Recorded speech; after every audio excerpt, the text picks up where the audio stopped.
inscripción a través de las sedes a distancia de este octavo curso interinstitucional del Seminario de Educación Superior, que ahora el tema que estamos abordando es Economía y Política de la Educación Superior.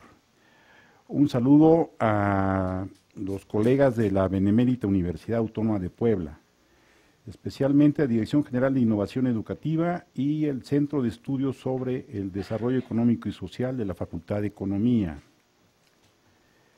La Escuela Nacional de Estudios Superiores, Unidad León, Guanajuato, de la UNAM.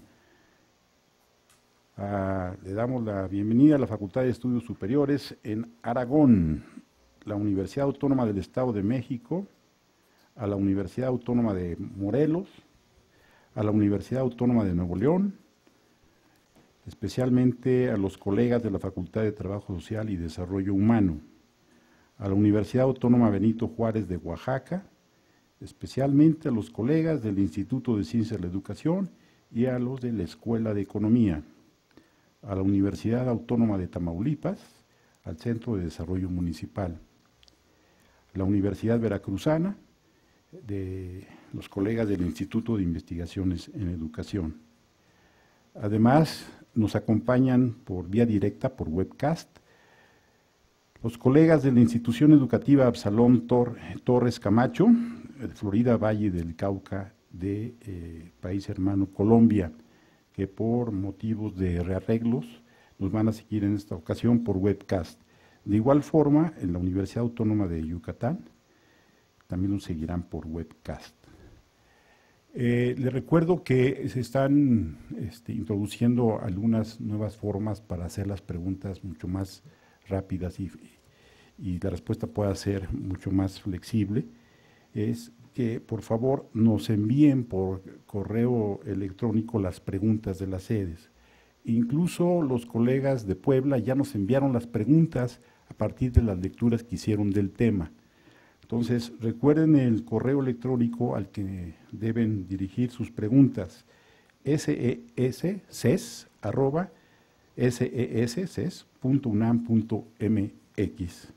De igual forma, en nuestra sede, aquí en el Instituto de Investigaciones Económicas, las preguntas las vamos a recibir por escrito para darle mucho más celeridad al proceso. ¿Sí? Entonces, vayan pensando sus preguntas y pídale a Dora, ¿qué tal, Dora? Buenas tardes.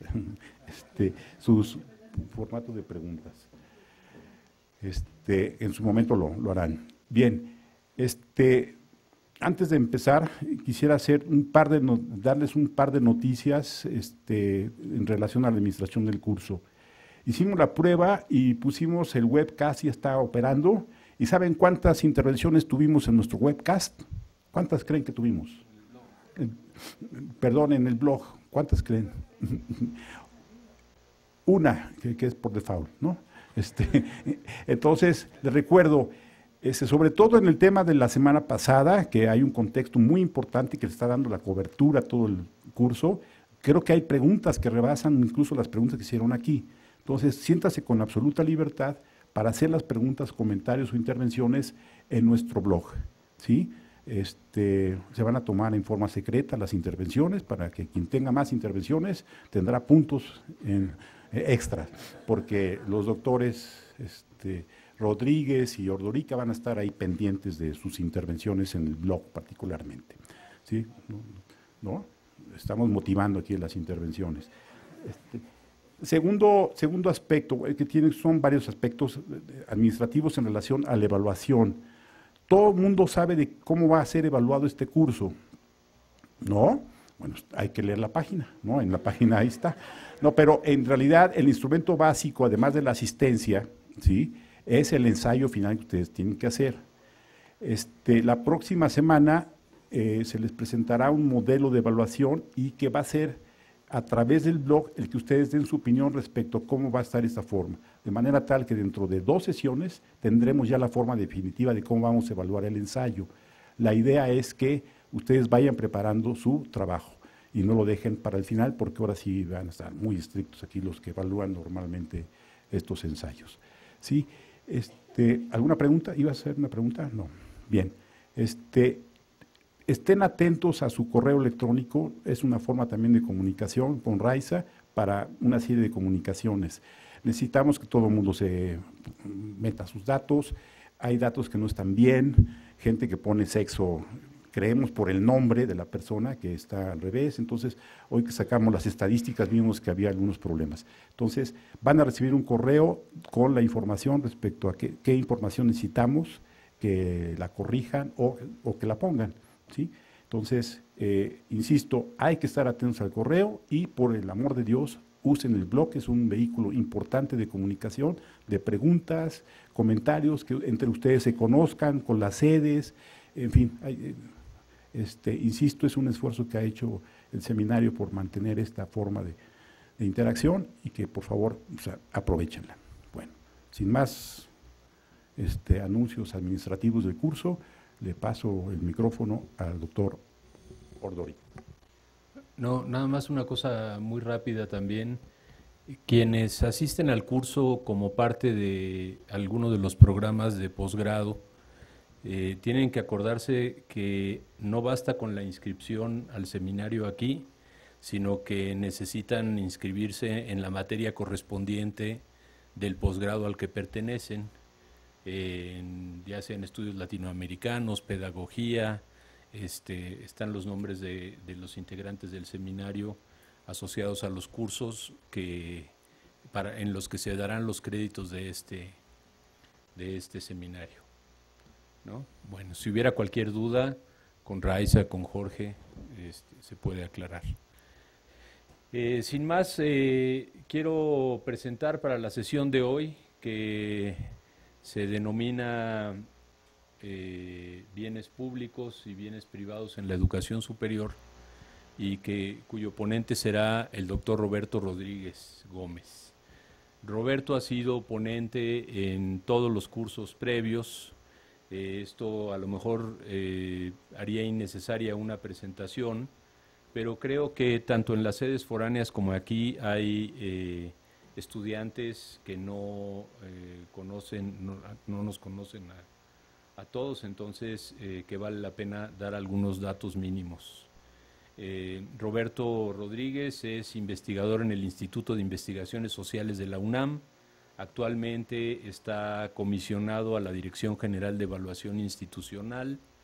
Es egresado del doctorado en Sociología del Colegio de México y probablemente, seguro que en muchos ámbitos, tanto de la administración educativa a nivel federal, en muchos estados, en instituciones de educación superior y entre especialistas en el tema, todo el mundo estaría de acuerdo que es una de las personas, uno de los académicos más conocedores del tema de la educación superior en México y de la educación superior en general.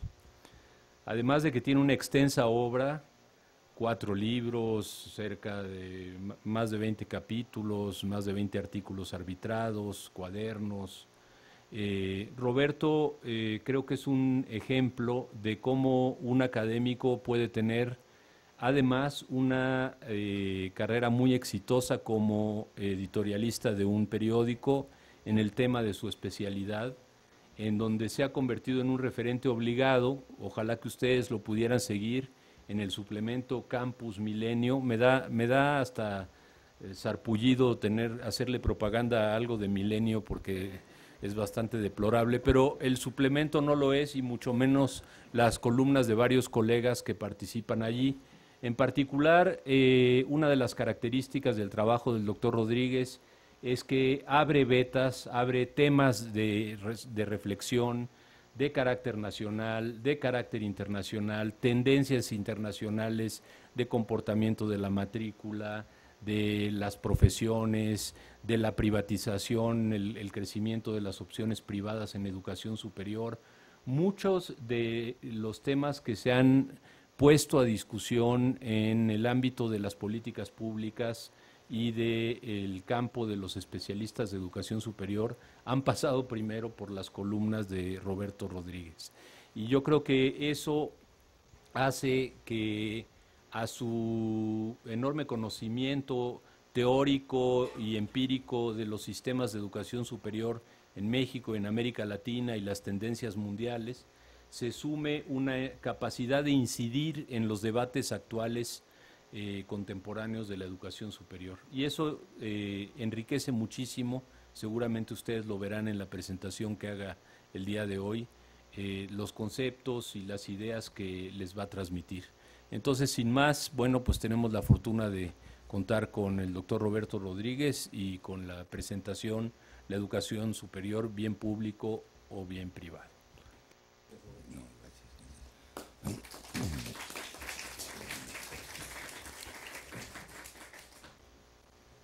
Pues muchas gracias por la presentación. Hola, ¿qué tal? Y qué calor. Pues vamos directamente al tema, la educación superior, bien público o bien privado.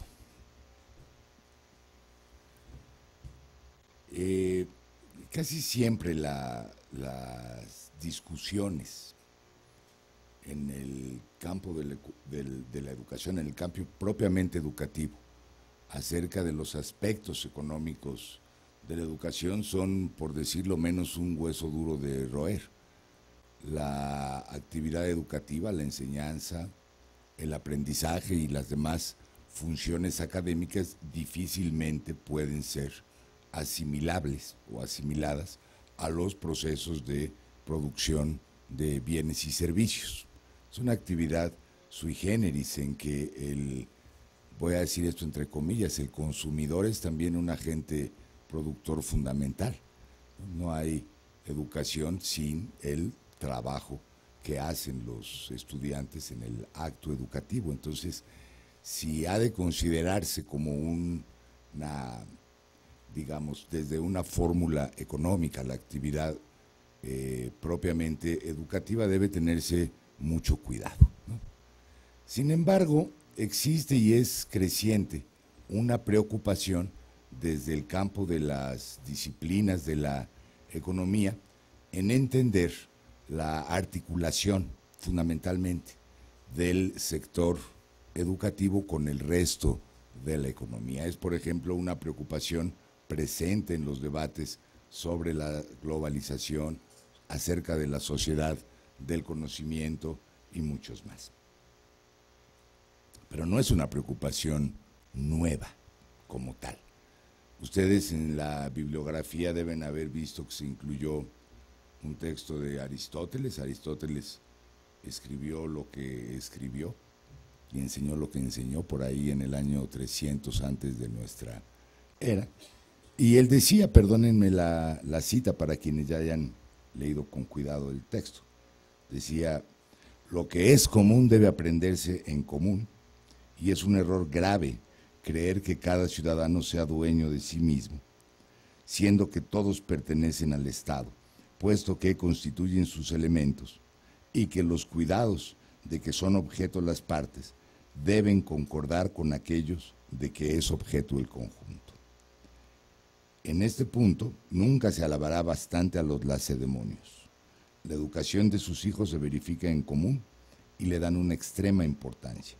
En nuestra opinión, es de toda evidencia que la ley debe arreglar la educación y que ésta debe ser pública. Eso decía Aristóteles antes de que hubiera sistemas educativos, escuelas, educación superior, etcétera. Pero esta perspectiva de la importancia pública de la educación está con nosotros desde hace muchos años, y por lo tanto, digamos que los debates, las discusiones acerca de quién y cómo debe sostener los distintos niveles y formas de la educación ha tenido múltiples vertientes. Una de bastante larga data también es la jurídica, el entender a la educación como un derecho humano fundamental, cuya garantía compete enteramente al Estado. Es decir, como parte del repertorio de los derechos humanos y en términos constitucionales como parte de las garantías individuales, es decir, que toda persona tenga derecho a ser educado y a participar en la educación. Esta, digamos, perspectiva está presente prácticamente desde la Revolución francesa y acompaña al desarrollo de los sistemas educativos, primero los de educación básica, por supuesto, a lo largo del siglo XIX, pero también sigue presente a la hora en que se discute por qué el Estado debe hacerse cargo o participar en educación superior. Una primera respuesta, porque es un derecho humano. Hay también la vertiente propiamente política de la discusión y que corresponde al debate acerca del papel del Estado en la provisión de bienes y servicios que son de interés público. Y esto nos da una segunda respuesta, ¿por qué el Estado debe participar en educación superior? Porque le interesa a las personas, porque es de interés público y el Estado está para servir al interés público. Es, digamos, en buena medida, la discusión que tiene es el enfoque político del tema. Pero hay también una vertiente económica, aquella que vamos a ver en esta sesión, sin decir que es mejor, diferente o que las otras. Es un punto de vista que está, por cierto, muy en boga en los actuales debates sobre el papel del Estado en la provisión educativa. Y es la que compete al bien público, es decir, la educación superior como un bien público.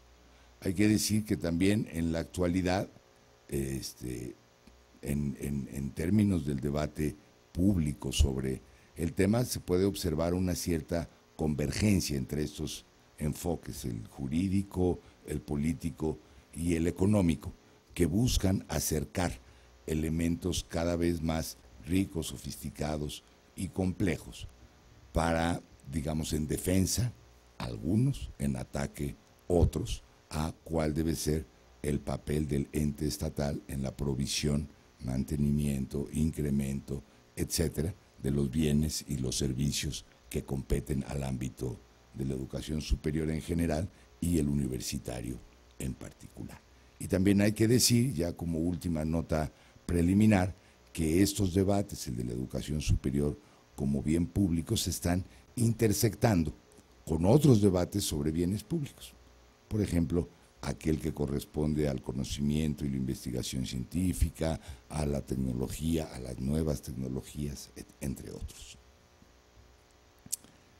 Entonces nos vamos a concentrar en esto que es la perspectiva propiamente económica del bien público. Es un tema, digamos, interesante en la historia de la disciplina económica. En la bibliografía tienen ustedes el que se considera un texto, vamos a llamarlo seminal, a la hora de definir lo que son los bienes públicos, y es el texto de Samuelson, ¿no?, el que viene en la teoría pública del gasto público.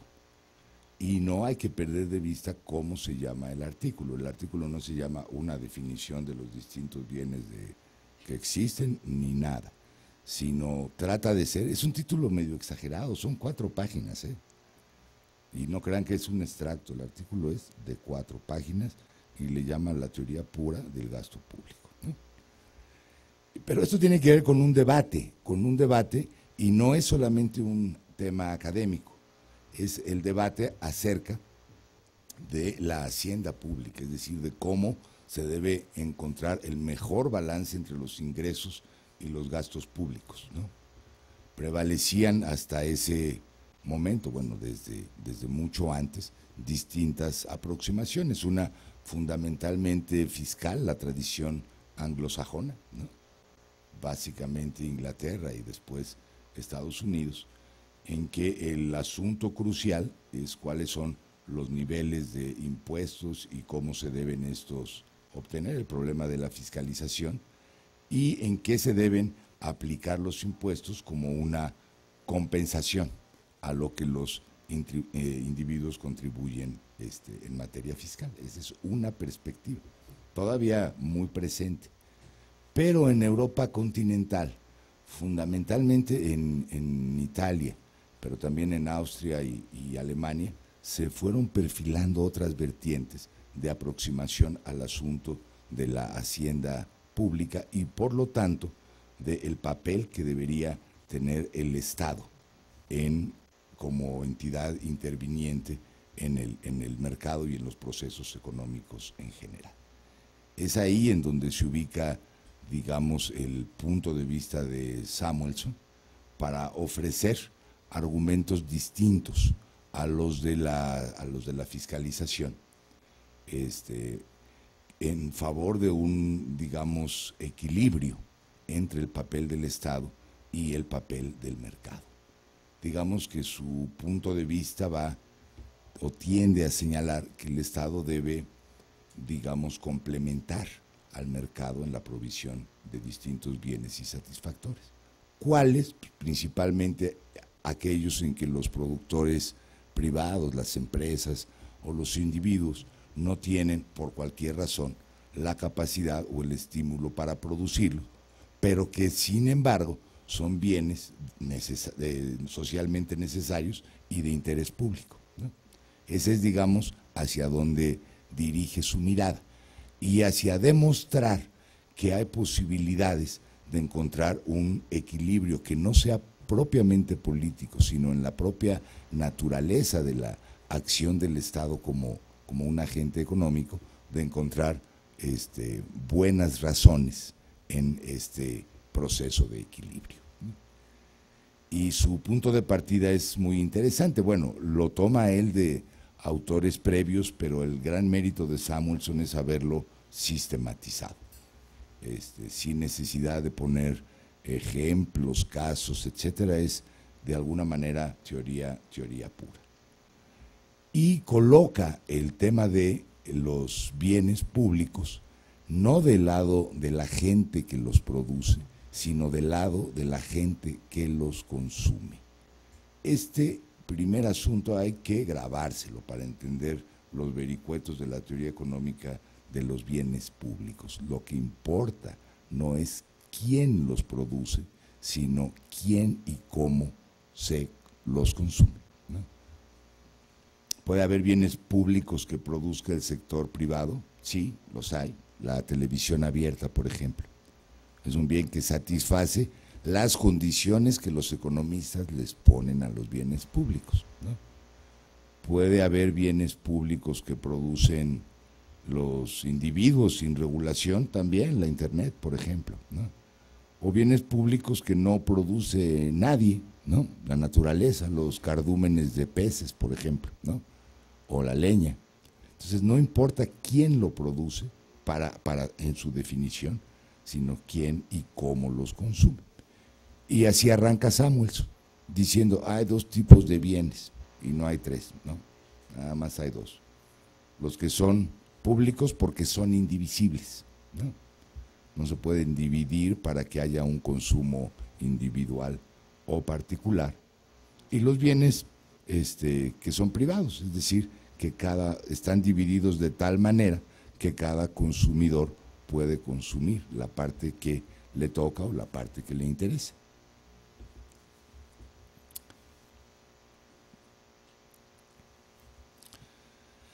Entonces se establecen dos condiciones así, desde esta perspectiva económica, es el marginalismo, para los bienes públicos. Es decir, son aquellos en que se cumplen dos requisitos, el requisito de no rivalidad y el requisito de no exclusión, ¿no? En realidad, Samuelson, en ese artículo y en el que sigue, que son puras gráficas, no establece con precisión esta distinción entre no rivalidad y no exclusión, pero con muy pocos pasos adelante queda claro que son los dos requisitos indispensables para que un bien se considere bien público, ¿no? ¿Qué significa la no rivalidad, ¿no? Y la definición es así, hay beneficios no rivales si el consumo de un agente determinado no va en detrimento de las oportunidades de consumo en que los demás disponen sobre la misma unidad de bien, ¿no? Es decir, el bien es a tal punto indivisible que no importa lo que uno consuma, otros pueden acceder a ese bien y consumirlo. Si no se agota, no se lo acaba el consumo de un individuo o de un conjunto de individuos. Los propios economistas, ya en la parte de técnica económica, equiparan la no rivalidad con el concepto de costo marginal nulo o de costo marginal cero, ¿no? Es decir, que no hay costos marginales a la producción del bien en función del número o las condiciones de los consumidores acerca del mismo, ¿no? O que no ocurren costos económicos que están directa o inmediatamente asociados al volumen de consumidores, ¿no? Una calle con alumbrado público, ¿no? Es decir, siempre podrá, digo, a menos que físicamente es posible que esté atestada de tal manera que ya no quepa una sola persona en esa calle, pero en principio, ¿no?, está abierta a al beneficio de cualquiera. Si cualquiera, y si ingresa otro y camina por esa calle, se beneficia por igual del alumbrado de esa calle, sin que le quite luz o posibilidades de visibilidad a los que ya están siendo alumbrados por el alumbrado público de esa calle, digamos.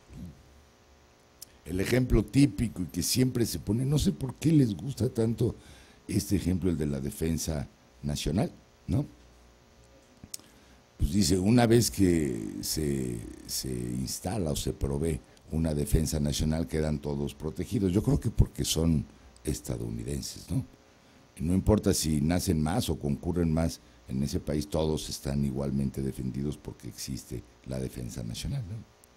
Podían haber puesto el ejemplo de la impartición de justicia o un ejemplo más así, pero el de la defensa nacional es un caso típico y que muchos, por cierto, han discutido, que depende del volumen de población, los gastos en defensa pues pueden ser crecientes, ¿no? El otro principio es la no exclusión, ¿no?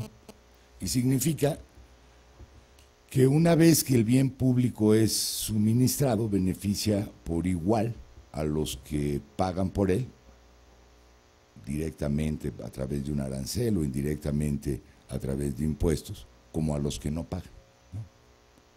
Es otra vez, si hay un camino que se hizo con fondos públicos, por ejemplo, no importa que los que los que transitan en él hayan contribuido a que se hiciera ese camino o que paguen impuestos, digamos, no se puede excluir a nadie de su consumo porque el bien es indivisible.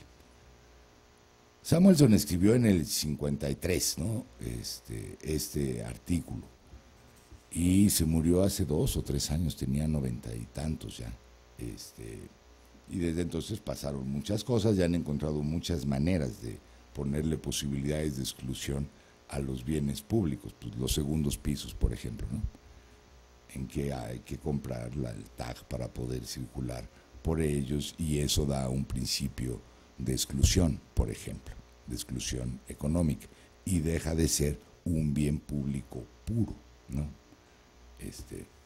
digamos. Y así casi con cualquier bien o servicio se puede transformar en privado. Entonces no está estrictamente en la naturaleza del bien, sino en la forma en que el bien es provisto, ¿no? Esas condiciones de no exclusión y no rivalidad.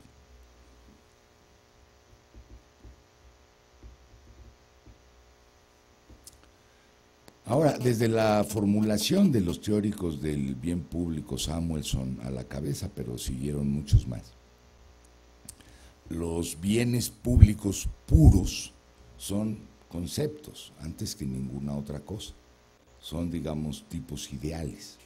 En la realidad, lo que existen son bienes mixtos, ¿no? Se satisface el principio de no rivalidad, pero no el de no exclusión, por ejemplo, o se satisface el de no exclusión, pero no el de la rivalidad, y hay todo tipo de combinaciones, y esto varía en el tiempo, y por eso otros se pusieron, digamos, a clasificar de acuerdo a las combinaciones, por ejemplo, no rivalidad con exclusión o no exclusión con rivalidad, a los que desde el principio, en un principio se denominaron bienes públicos impuros, pero también se suelen conocer como bienes semipúblicos o bienes cuasi públicos, porque alguna de las dos condiciones conceptuales son satisfechas.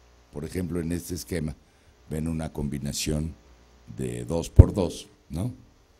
Los clásicos bienes privados, todas las mercancías que se compran y se venden. En educación superior, como un bien público privado que sea rival y excluible en términos absolutos, pues sería una educación privada individual, ¿no? Si existe mi maestro de violín, yo le pago, me va a dar clases y yo lo consumo individualmente, y por ser individual hay este principio de exclusión y rivalidad. Bienes que son rivales pero no excluibles, por ejemplo, los bienes comunes, ¿no? Y en educación podría ser la educación superior pública no universal, ¿no? Es decir, no se satisface el principio de no exclusión, aunque se puede satisfacer el principio de no rivalidad. No sé si esto es obvio para ustedes, ¿no? Es no rival porque lo que yo aprenda no va en detrimento de lo que mi vecino aprenda, pero sí hay principios de exclusión, como pueden ser los exámenes de selección o los costos de la educación, ¿no? Hay los que se llaman bienes de club, ¿no? También bienes de arancel, algunos otros autores que son no rivales, pero sí que excluyen, ¿no? Que te excluyen si no pagas, por ejemplo. La televisión por cable, ¿no? Se puede poner a un número indeterminado de usuarios, ¿no? En principio, pero si no pagas no te la ponen, ¿no? Cablevisión era casi un bien público, ¿no? Antes de que pusieran los decodificadores y te colgabas de... Así le hacíamos todo, cuelga visión, le decían a eso, pero lo volvieron excluible poniendo un decodificador, por ejemplo, ¿no? La educación de élite, sea pública o privada, se vuelve un bien excluible, ¿no? Por principio. Y por último, los bienes públicos puros como tales, que son no rivales y no excluibles, como la TV abierta, ya la mencionamos, la defensa nacional, los servicios de limpieza y alumbrado público, o la educación superior universal, ¿no? Que se convierte en no excluible y no rival por su tamaño, ¿no? Pero esto de la condición de bien público de la educación superior es algo que todavía vamos a discutir. Hay dos temas más con respecto a la conceptualización de los bienes públicos desde el marginalismo de la economía o de la economía marginalista, que es el problema del free rider o easy rider, oportunista, gorrón, el que se aprovecha de que el bien es público y por lo tanto lo toma para él y mientras más toma mejor, en fin, ¿no? El tema del oportunista, ¿no? Y la teoría dice, pues, cuando hay bienes públicos no falta quien, ¿no? Los quiera usar para su provecho, que maximice su utilidad sin pagar nada. La existencia del free rider o del oportunista, ¿no? Es el principal elemento que desestimula la provisión de agentes privados en bienes de esta naturaleza, ¿no? En bienes públicos, en teoría, ¿no? Toda vez que si el bien público es indivisible, no rival y no excluible, existen pocos estímulos para que sea el proveedor privado el que los ponga en el mercado y el que se encargue de una provisión continua y de buena calidad de los mismos. Cuando esto ocurre, pues ocurre, ya sea que sea no rival o que sea no excluible o las dos cosas, ocurre una suerte de falla de mercado, ¿no? O sea, el mercado no es capaz de sostener la provisión de ciertos bienes porque hay free riders que se van a aprovechar de ellos, eso dice la teoría, ¿no? Y por lo tanto el Estado tiene que compensar esa falla de mercado y ese es el papel del Estado y eso es lo que tiene que hacer la hacienda pública, proveer recursos para que no sea propiamente el productor empresarial, sino como tal el Estado el que se ocupe de esa función. Ahora, sobre el tema de los free riders hay también una discusión interesante, es más de los sociólogos que de los economistas, ¿no? Que dice que el free rider cumple no siempre una función o no necesariamente una función negativa, ¿no? Sino que las posibilidades de un aprovechamiento máximo del bien son también un estímulo para su producción y su consumo, ¿no? Si no existieran free riders por ahí en la escena, difícilmente se tendrían economías de escala en la provisión de ciertos bienes.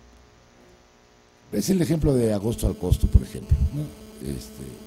Si te imaginas que vas a obtener grandes descuentos porque lo ponen todo a precio de saldo o a precio del productor y te vas inmediatamente a las tiendas a comprar, ¿no? Sí, así.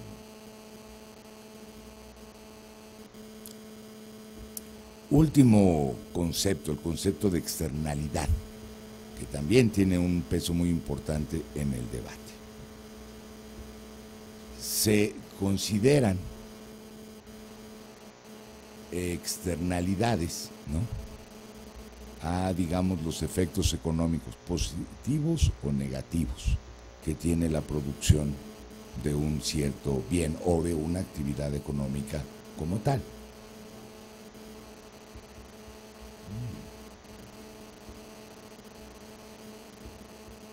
Son externalidades positivas, ¿no? Por ejemplo, las que produce la investigación científica, ¿no? Es por ejemplo, hay muchas, es decir, la sola realización de esta actividad irradia beneficios públicos que están más allá de, por ejemplo, la venta del producto científico o la publicación. Beneficios que pueden ser muy grandes, por ejemplo, el impacto en la salud, en la tecnología, etcétera. La actividad de investigación científica como tal tiene estas capacidades de irradiación de bienes y satisfactores positivos por el solo hecho de producirse. Y externalidades negativas pues son muy claras y muy clásicas, ¿no? La contaminación ambiental que produce la industria es una externalidad negativa, ¿no? No son mutuamente excluyentes, cualquier actividad puede tener externalidades positivas y también tener externalidades negativas, y no toda actividad tiene, digamos, externalidades positivas o negativas claras, ¿no? Puede ser un bien con externalidad neutral.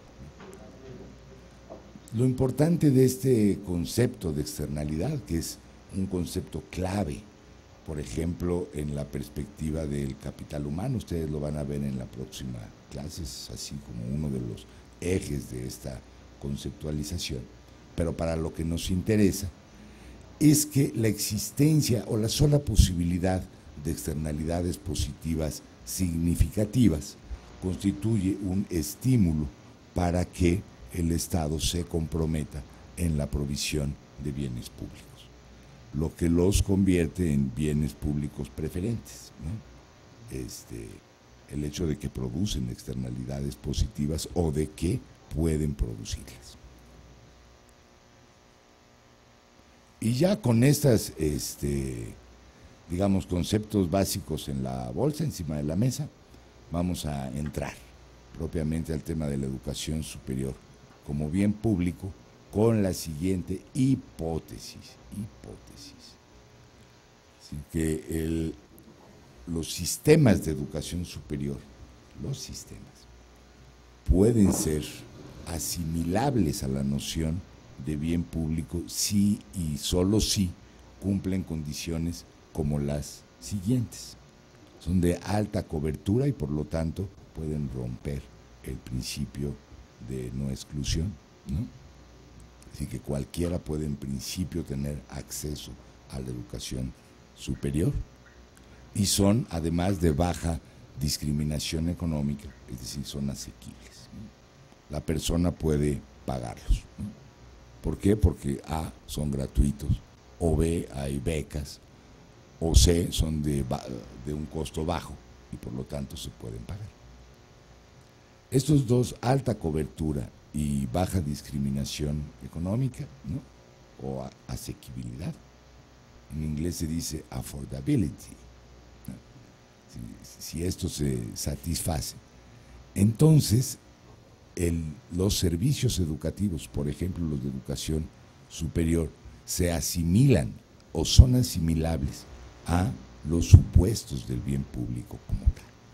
Y además generan externalidades positivas porque son de alta calidad académica, me refiero a los sistemas, y generan externalidades positivas porque son coherentes con el sector laboral correspondiente. Entonces tendríamos aquí una hipótesis de un tipo ideal de sistema de educación superior que funciona como un bien público, ¿no? Lo que quiero decir, lo adelanto, aunque esta tiene que ser la conclusión, es que los sistemas de educación superior no son bienes públicos desde su naturaleza, sino que pueden ser bienes públicos si transitan en direcciones como las aquí señaladas. Entonces, bien público es una aspiración antes que una condición esencial, ¿no? Que esté en la propia naturaleza y que sea indisoluble de ella.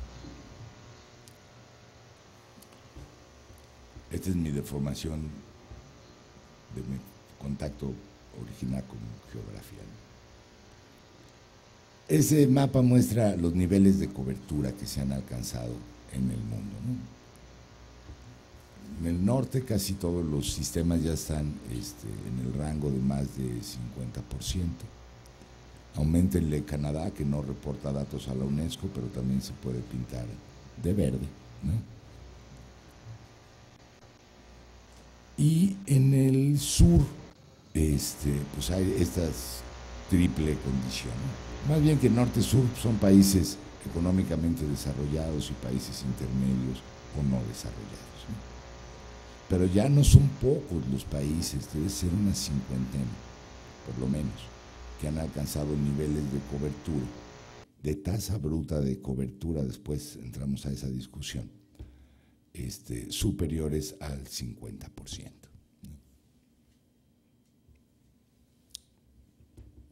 Ahí están, ¿no? Son la mayor parte del grupo de 50% o más, son las naciones de la Unión Europea y varios países con economías consolidadas o de desarrollo intermedio de América Latina han superado la franja del 50%, Argentina, Venezuela, Chile, Uruguay y Cuba.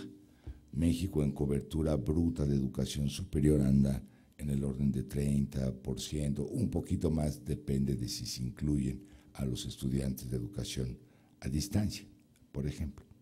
Pero eso es más o menos el nivel de la cobertura en la actualidad.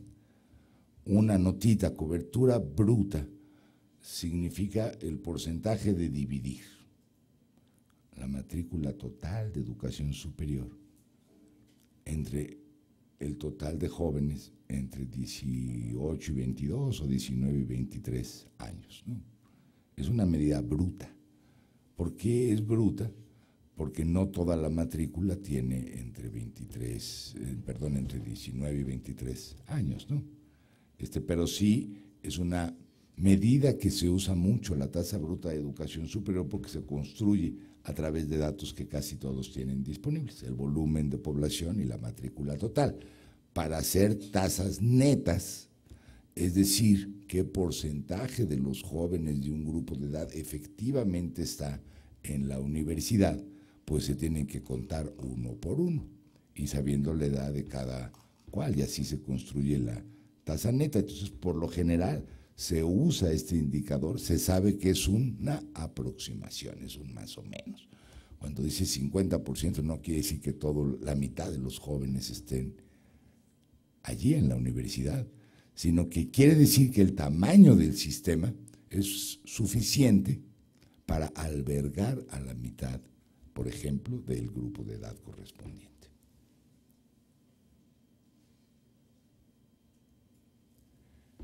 En esta grafiquita hicimos una relación que tiene 3 condiciones. Primero, nada más metí a los países grandes, porque los países chiquitos dan muchos problemas, ¿no? En materia de datos, ¿no? Es decir, el tamaño es una dimensión que es importante para dimensionar lo que implican los esfuerzos, por ejemplo, de alcanzar ciertos niveles de cobertura. Aquí nada más hay países con más de 30 millones de habitantes, ¿no?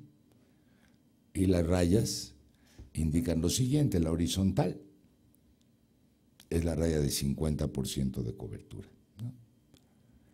Y la vertical divide al bloque de países con ingresos per cápita menores a $10,000 por persona por año, de aquellos que van más allá de esa cantidad de PIB per cápita, ¿no?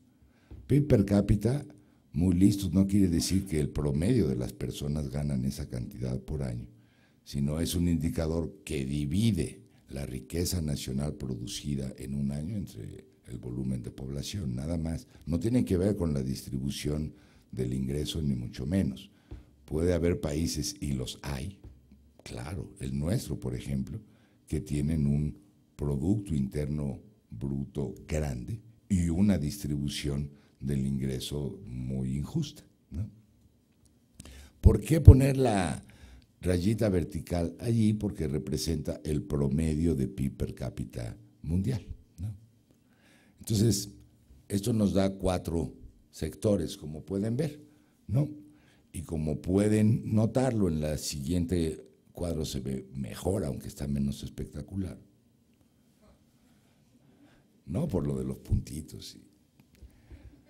Primero, sector 1, países que tienen cobertura alta con un PIB bajo. Ucrania y nada más. Países de a 30 millones de habitantes. Países que tienen una cobertura baja con un PIB bajo, pues hay un montón, ¿no? O sea, las dos cosas negativas. Está toda África subsahariana y los países grandes que están allí indicados. ¿Ven una cosa como verdecita, grisecita en algunos países? Esa cosa como verdecita o grisecita que quiso ser anaranjada en su momento, ¿no? Indica sistemas de educación superior altamente privatizados, para también meter esa variable. ¿Qué quiere decir altamente privatizados? Que la mayoría, es decir, del 50% para arriba, está o en universidades privadas o en universidades públicas que cobran mucho, ¿no? Las de Estados Unidos, por ejemplo. Estados Unidos, a la hora que uno ve su matrícula pública, es como el 80 y tantos %, pero todas cobran y cobran mucho, tanto como las privadas. Entonces, esas entran en la zona verdecita, ¿no? Si ven el número de países que tienen cobertura alta y PIB alto, ¿no? Verán cómo se concentra prácticamente en los países de mayor, digamos, desarrollo económico. Es decir, que hay una relación que no es absoluta, pero es una relación clara entre el nivel de desarrollo económico alcanzado y las posibilidades de tener una cobertura en educación superior alta. ¿Qué causa qué? Esa es la materia de la próxima clase. Es decir, ¿son desarrollados porque educaron a la población? ¿O educaron a la población porque son desarrollados? ¿No? Parece un problema del huevo y la gallina, pero no lo es. El tema interesante es en qué medida ocurre cuál cosa, cuál es el sentido de esta relación. La educación provoca crecimiento o el crecimiento provoca educación, ¿no? Esa es la próxima clase. Por ahí nada más dejemos planteada que hay una relación interesante ahí. Pero perdón, una cosa más, que se pueden alcanzar, en primera cuestión, altos niveles de cobertura hoy, ¿no? Y se pueden alcanzar con sistemas públicos. En el sector 3, todos los que aparecen en negritas, ¿no? O sea, no los grisecitos, que se satisfacen o se están satisfaciendo las dos primeras condiciones que pusimos, ¿no? Que son muy extensos, de cobertura que antes se llamaba universal, llámenla de 50% de cobertura o más, y que además son asequibles, ¿no? O que son gratuitos o que son de bajo costo. Son todos esos negros: Venezuela, Irán, Turquía, Argentina, Rusia, Polonia, España, Italia, Francia, Alemania, para empezar, porque son los países de más de 30 millones de habitantes, ¿no? Otros países, casi el resto de Europa, anda también en ese recuadro, pero no los pusimos por su tamaño. Pero el volumen del bien público no es todo en materia educativa. Están las otras dos condiciones, el de calidad académica y externalidades sociales o impacto social, ¿no? La primera, de calidad académica, hoy se discute mucho qué es y cómo se mide, ¿no? Hay muchas aproximaciones al tema.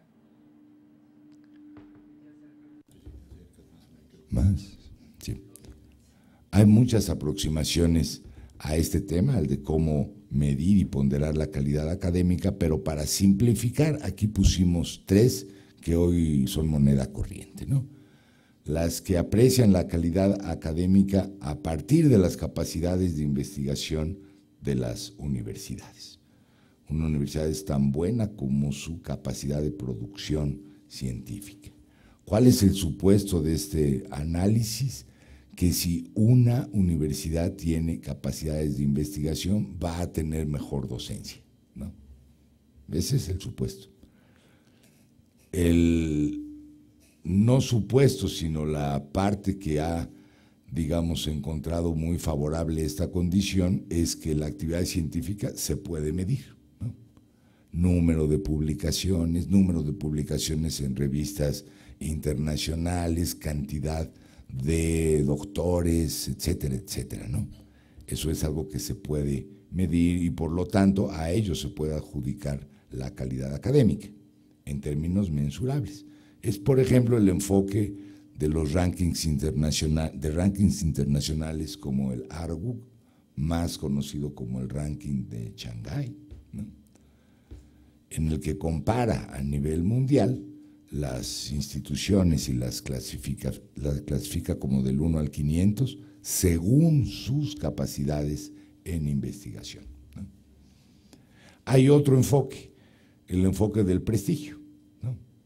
Que clasifica a las instituciones y a los sistemas según el punto de vista de los propios académicos, ¿no? Y según el punto de vista de los empleadores, y hacen también sus rankings. Por ejemplo, el Rankings Times, Times Higher Education, que ahora se llama de otra manera, o el ranking QS, ¿no? Son rankings internacionales muy conocidos, pero esos están sobre todo basados en elementos de prestigio. El supuesto es que la calidad académica se irradia y se conoce, y que para, digamos, medirla, pues basta hacer encuestas de opinión sobre cuál es la mejor universidad. Una tercera vertiente que es muy latinoamericana y latinoamericanista, aunque no solamente, tiene que ver con la proyección social de las instituciones, ¿no? Es decir, la participación de las universidades en la producción de otros bienes públicos, la condición de alta externalidad social positiva en respuestas a demandas del sector laboral, pero también a las expectativas de movilidad de los individuos, entre otras, ¿no? Es decir, son mejores, diría esta perspectiva, aquellas instituciones que sirven a propósitos del desarrollo nacional y a las expectativas de las personas que en ellas participan, ¿no? Entonces, 3 perspectivas sobre la calidad, puede haber otras. Lo que es importante retener es que al día de hoy el tema de la calidad académica forma parte de las agendas en prácticamente todos los países de política pública. Y eso significa que se reconoce que alcanzar altos niveles de cobertura y alcanzar altos niveles de asequibilidad para la demanda no es suficiente. Lo que es importante que esos procesos ocurran junto con la mejora continua de la calidad académica, ¿no? Pero hay otro asunto más, ¿no? ¿Qué pasa después de la formación? Puede ser masiva, puede ser asequible, puede ser de buena calidad, pero las universidades producen profesionistas y el asunto es cómo se enfrentan ellos al mercado ocupacional, ¿no? Y llegamos, como la vez pasada llegamos también en el final de la exposición a uno de los grandes temas de debate en la actualidad, ¿no? Parece para algunos, para pensamiento, digamos, que ve las cosas como las ve, ¿no? Que es un error que existan sistemas masivos de educación superior porque preparan para el desempleo, porque mientras más profesionistas hay, ganan menos por un asunto de competencia en el mercado, ¿no? Y hay quienes pensarían que es imposible resolver en simultáneo el problema del volumen de educación superior y por lo tanto el acceso con el problema del desempeño en el mercado de las ocupaciones y los ingresos, ¿no? Lo interesante es ver qué es lo que muestra la evidencia, principalmente en aquellos sistemas que han crecido lo suficiente como para considerarse, digamos, objetos del bien público, ¿no? Y hay 2 investigaciones que les quiero mostrar, nada más el dato así, el resultado final, sobre los temas de inconsistencia. Inconsistencia es cuando ocupas un puesto inferior al de tu preparación o cuando trabajas en un área distinta a la que te especializaste. ¿Está bien esa definición? ¿Quién sabe, no? Pero eso es lo que midieron. Al hablar de inconsistencia se refieren a eso, le llaman inconsistencia vertical, cuando no ocupas el puesto para el que fuiste preparado. Inconsistencia horizontal, cuando te preparaste para médico y trabajas en la construcción, ¿no? Digamos. Y son medidas muy gruesas, no son medidas finas, les llaman inconsistencia vertical cuando tú te autoclasificas en un nivel laboral distinto del ISCO 1, 2 y 3, ¿no? ISCO es la clasificación internacional de ocupaciones. Ya en México el INEGI está trabajando con ella. Uno es gerentes, profesionistas, legisladores, ¿no? No, uno es gerente, empresarios, legisladores. ISCO 2 son todos los profesionistas. ISCO 3 son actividades de tipo técnico sofisticado, ¿no? Entonces, si no eres ISCO 1, 2 y 3, y eres, por ejemplo, 4 que sea administrativo, 5 que sea vendedor, 6 que son agricultores, 7 que son obreros, 8 que son actividades ya pues básicas, o 0 que son fuerzas armadas, ¿no? Entonces hay incompatibilidad. Tienes que estar en el 1, 2 o 3 para que seas compatible, ¿no? Consistente, más bien, ¿no? Y la Otra, la horizontal es si trabajas o no en el área de tu especialidad. Grandes áreas también, ¿eh? Y esto es lo que, digamos, encontraron. Ahorita les pongo también el cuadro que se entiende, ¿no? Pero ¿qué es lo que dice? Tienes en el eje vertical el porcentaje de inconsistencia, ¿no? El país con más inconsistencia al día de hoy es España, en que más del 40% de los licenciados y los que tienen maestría y doctorado no están desempeñando puestos del nivel ISCO 1, 2 y 3, ¿no? ¿Por qué? A, porque están desempleados, ya con eso la mitad, o B, porque están empleados en actividades que no son de ese nivel. En España, 40%, ¿no? Los que están más abajo, ¿no? Países como Checoslovaquia, Malta, Luxemburgo, ¿no? Pero países más interesantes en los que, el eje horizontal, es el porcentaje de la población que tiene educación superior y además tiene entre 25 y 34 años.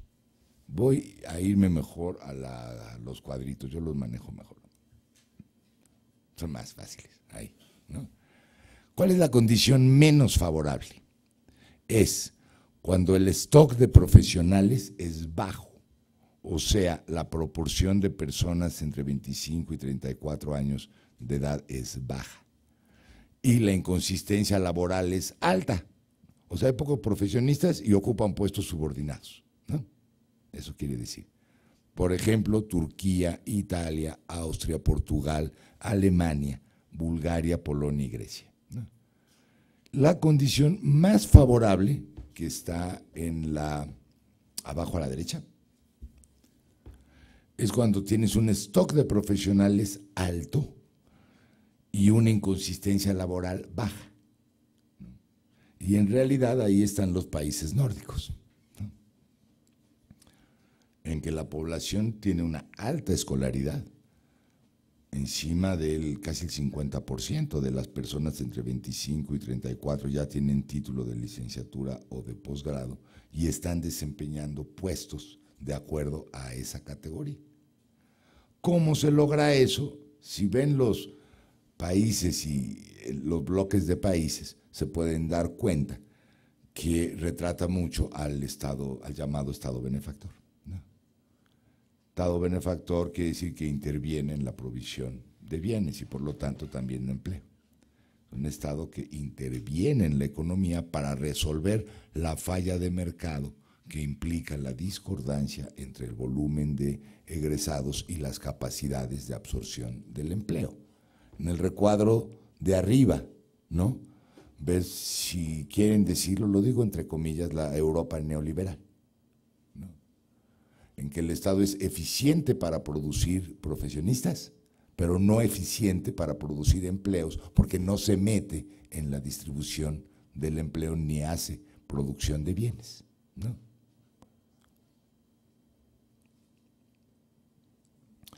Entonces, según esta investigación, ¿no?, lo que haría falta es una mayor intervención del Estado en la regulación del mercado laboral, por las dos únicas vías que se conocen, o dar incentivos a la producción privada de empleo o producir empleo, ¿no?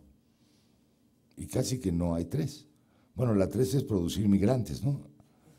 Es decir, lo formas y lo sacas y no tienes el problema de empleo, por ejemplo.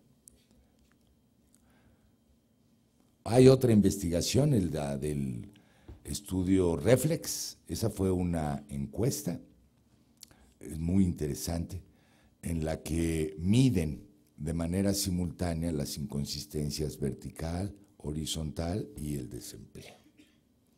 Pero en poblaciones que han participado en el mercado laboral por lo menos 5 años. ¿En qué condiciones están en la actualidad? Fíjense que los datos que les muestro ahora y que verán en el PowerPoint a la hora que lo que lo consulten y si les interesa, pues en los estudios y que los vayan a ver, son de la Europa previa a la crisis de 2008, ¿no? Entonces, si dicen qué mal estaban, ahora están peor, mucho peor, ¿no? Pero en fin, muestra también algo muy parecido, ¿no? Los países que tienen menos problemas, es decir, nivel de desempleo, inconsistencia horizontal y vertical o ambas, son países como Noruega, Finlandia o Suiza. Y países en que todo anda mal, o sea, alto desempleo y baja inconsistencia, son países como el Reino Unido, España o Bélgica, ¿no? Nada más muestra eso. Puntos de reflexión final a reserva de lo que quieran ustedes comentarme y discutir. El que ya les había adelantado, desde la definición económica clásica, la del marginalismo, la de Samuelson y sus seguidores, ¿no? La educación superior no podría considerarse un bien público toda vez que A, es un servicio divisible, B, su consumo es individual y C, no se satisfacen los supuestos de no exclusión y no rivalidad, ¿no? Por eso es difícil discutir con los economistas estos asuntos del bien público, porque siempre te van a decir, no, el bien público es, aunque eso no es la Biblia, ¿no? Pero esa es la que dice. No obstante, los sistemas de educación superior sí pueden asimilarse a las condiciones del bien público a medida en que se consiguen mejorar y alcanzar determinadas condiciones. Y yo digo, son básicamente esas cuatro. Primera condición, altos niveles de acceso, cobertura, retención y egreso. Quiere decir, sistemas grandes y que además son eficientes. Para lograr un sistema grande, no basta con que el Estado invierta la cantidad que ustedes quieran, ¿no?, en hacer oferta de educación superior pública. Hace falta mejorar el sistema en su conjunto. Si hoy, en vez de los 3 millones de lugares de educación superior, hubiera 5, no se llenan, ¿no? Y no se llenan porque no hay suficientes egresados de la media superior y porque no hay suficientes egresados de la secundaria como para abastecer esa demanda. O sea, si no se consolida el sistema en su conjunto, es difícil avanzar hacia etapas, ¿no?, de mayor consolidación en los términos que aquí están señalados. Después, condiciones de plena asequibilidad económica. Es educación superior gratuita, pero no sola ni exclusivamente. Está el tema de las becas. Si tienes un sistema de becas masivo y eficiente, el sistema puede tener componentes públicos y privados sin ningún problema, siempre que al individuo no le cueste. O bien que los costos son pagables, ¿no? Y por último, estos dos, ¿no?, altos niveles de calidad académica y pertinencia social y mejores articulaciones con el sector laboral, tema que no está en manos ni solo ni principalmente de las universidades, sino en el papel que el Estado se decida a cumplir, ¿no?, en generar o incentivar una oferta suficiente y de calidad de trabajos, tema en el que la mayoría de los países y sistemas, los avanzados y más nosotros, estamos fallando. Pero para concluir, si se satisfacen esas 4 condiciones, puede considerarse que los sistemas de educación superior avanzan hacia la forma bien público. Y si no, de todas maneras estaría bien, ¿no?, que hicieran eso. Y con eso termino. Gracias.